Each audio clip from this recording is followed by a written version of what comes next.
Uber. This not taxi company has revolutionized urban transportation and added jet fuel to the gig economy.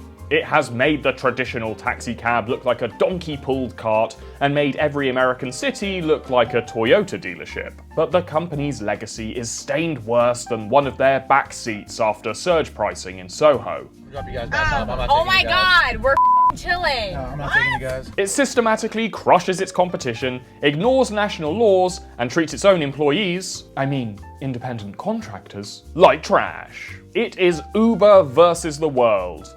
But in many ways, it's the story of one man. In 1998, party dude and UCLA student Travis Kalanick was working on a peer-to-peer file sharing service called Scour. It was basically the first peer-to-peer app out there. Right. The first way to find music, video, movies, images online. T-Dog quit college to focus on Scour full-time. He'd miss out on all the keg stands, babes, and cultural Marxist political indoctrination. But it would be worth it because he was getting ready to party in Hollywood. But Scour had just one fatal flaw. It was completely illegal. It was hosting music, movies, and TV owned by these big boys. The newspaper's down, and we're on the front page of all of them, like $250 billion lawsuit against Scour, right? $250 billion. By like 20. Not quarter billion. Yeah, it's 200. There's three commas. There's three commas. Travis doubles down and founds another peer-to-peer file-sharing website called Red Swoosh. I started what I call a revenge business. The name of the company is called Red Swoosh. The idea was the same peer-to-peer technology, but I take those 33 litigants that sued me and turn them into customers. So now those dudes who sued me are now paying me. But it doesn't quite work out like that. Travis never quite finds enough funding to make the company viable. He goes without a personal income for 3 years, but he also forgets to pay most of his employees and the federal government. So we owed $110,000 to the IRS in unwithheld income taxes, which is a white-collar crime that pierces the corporate shell, and it doesn't matter whether you knew or not. If you're an officer at the company, you're going to jail. Travis remained at home, jerking his little ding-dong and dreaming of all those college rages he missed out on. But 10 years after Scour's initial failure, Travis Kalanick's luck begins to change. He starts working with Garrett Camp, founder of StumbleUpon and homeless man who wants to sell you a cat skull. And Camp had a revolutionary idea for a new kind of taxi service. One what you could see on your phone like James Bond did in that movie. Uber Cabs took its first fare in June 2010 in San Francisco, and it's an instant hit. Guys, when you open up that app and you get that experience of like, I am living in the future, like I pushed a frickin' button and a car showed up, and now I'm a pimp. Garrett is the guy who invented that shit. Seeing the route and expected arrival time of your car was an incredible innovation, and it boasted itself as a luxury experience. But it was T-Dog's cost-cutting measures that really led to Uber's unprecedented global growth. He calls me, he's like, Travis, I've got the papers for the parking garage. I'm like, don't do it. Don't do it, because I was just very against owning the assets, hiring the drivers. Right. Unlike traditional taxi cab companies, Uber didn't have to buy, repair, or store a single vehicle. Trey Kay and Camp had created a revolutionary service. It just had one fatal flaw. It was completely illegal. Uber is hit with a cease and desist letter from the city of San Francisco for operating a taxi service without a license, with a threatened $5,000 fine for every ride that occurs on its service. But instead of declaring bankruptcy like last time Travis ran afoul of the law, he has enough money to pay the government off. Uber Cabs received a red-hot injection of venture capital from some of Silicon Valley's biggest investors. So I'm going to give a really big thank you to the SFMTA for making us, for really allowing us to bring a great service to a city that really needs it. But it had to rebrand to reflect its new big tech backing. They weren't a cab company, they were a marketplace platform that connected independent contractors to jobs and took a percentage of the fare for the service. San Francisco learned to forgive Uber for its blatant law-breaking because it is the embodiment of Silicon Valley's favorite buzzword.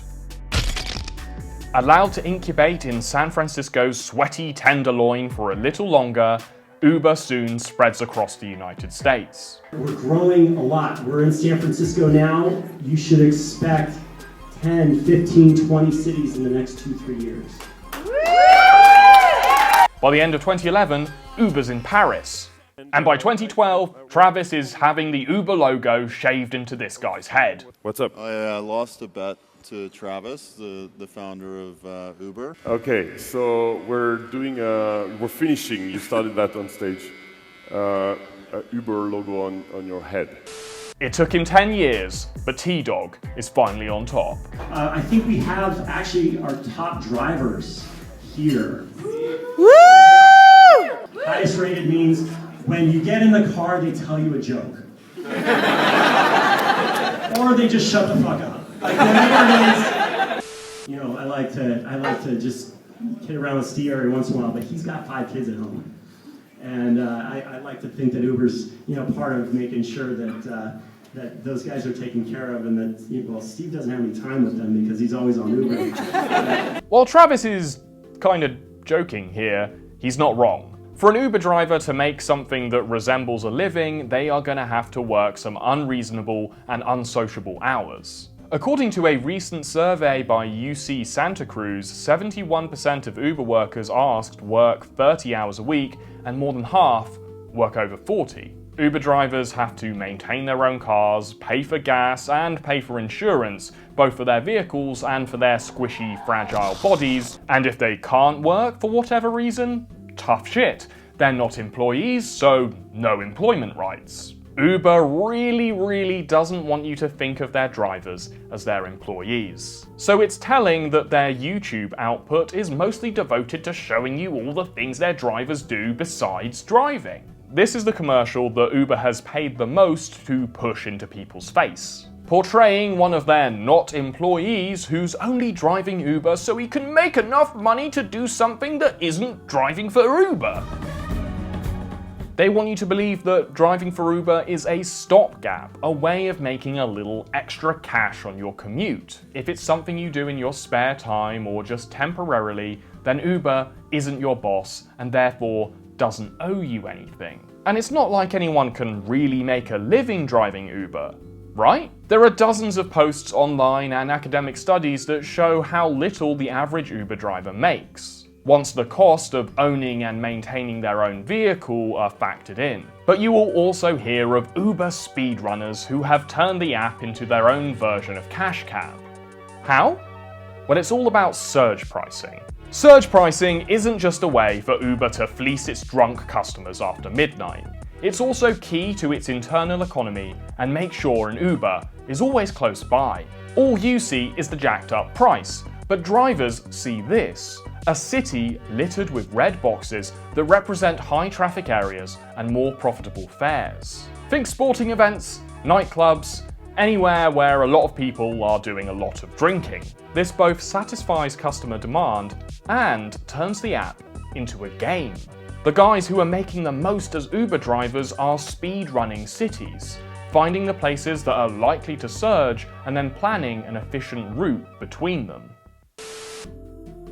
Uber and Lyft have been waging a war for the ride-hailing market share since 2012 when Uber launched UberX, a lower-cost version of the service which let anyone with more than 3 wheels drive for them. And previously, it was this amateur-hour approach that Lyft was specializing in.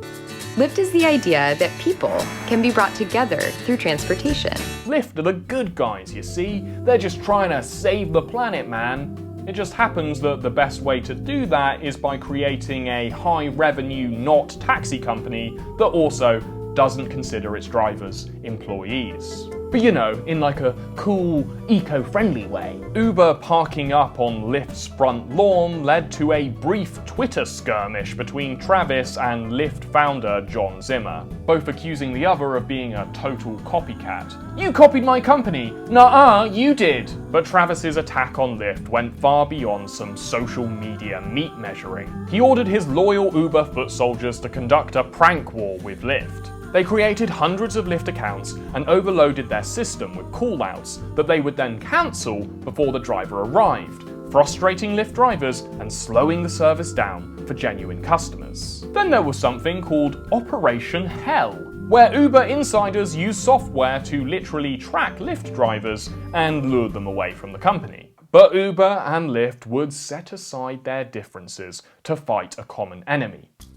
Now, taxis in Paris are blocking access to the city's airports and train stations today, protesting against Uber. Uber had become so successful so quickly that it had bulldozed the traditional taxi cab industry. So some cabbies decided the best way to win back their customers was to cause them all a massive inconvenience. In Paris, anti-Uber protesters led to violent clashes with the police that ended with an Uber getting the barbecue treatment. And in New York, protesters really got carried away, especially this guy. These lot aren't just protesting Uber, they're protesting technology and their own obsolescence. But still, this didn't do much for Uber's public image. This wasn't the kind of disruption that their Silicon Valley investors were looking for. And for his part, T-Dog tried to do some damage control, appearing on The Late Show, hoping he'd seem like less of a self-aggrandizing anus if he was sat next to Stephen Colbert. I'm going to drop a few names here. I was coming out of the White House. Boom. I had just been at a state dinner where I was the dining companion of Michelle Obama. And I said, JJ, you want to get a ride with me? Because we're going to go get some French fries, because they don't feed you a lot at the White House. But no late-night sofa sessions would prepare Uber and Travis for what came next.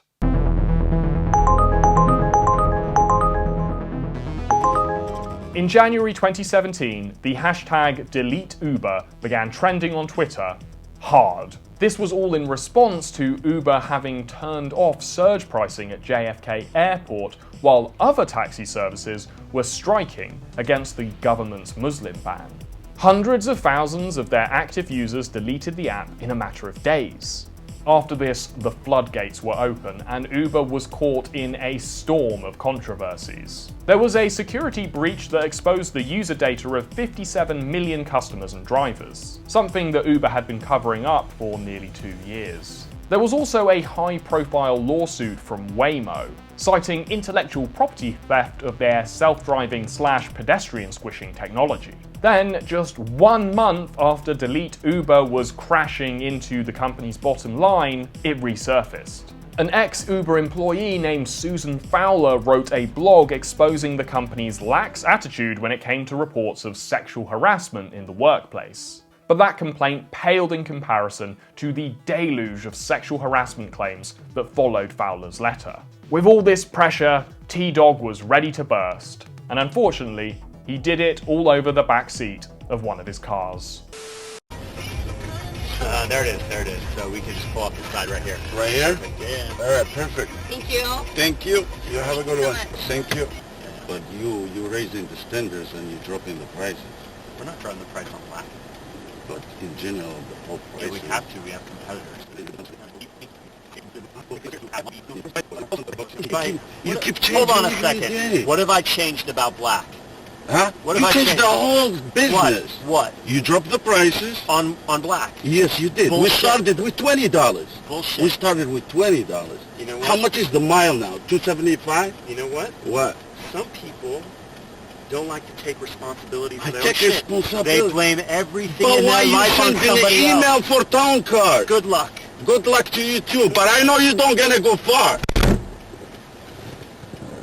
Travis's petty argument with one of his drivers over falling fares went viral, and just 3 months later, Travis was removed as CEO. Kalanick steps down as the CEO of Uber, the co-founder and CEO of the ride-hailing giant, handing in his resignation yesterday after shareholder revolt following several recent scandals. Travis was replaced by former CEO of Expedia and certified big boy adult man, Dara Khosrowshahi, who has spent the last few years fixing Uber's public image. Dara also successfully took the company private in 2017, securing big-name investors along the way.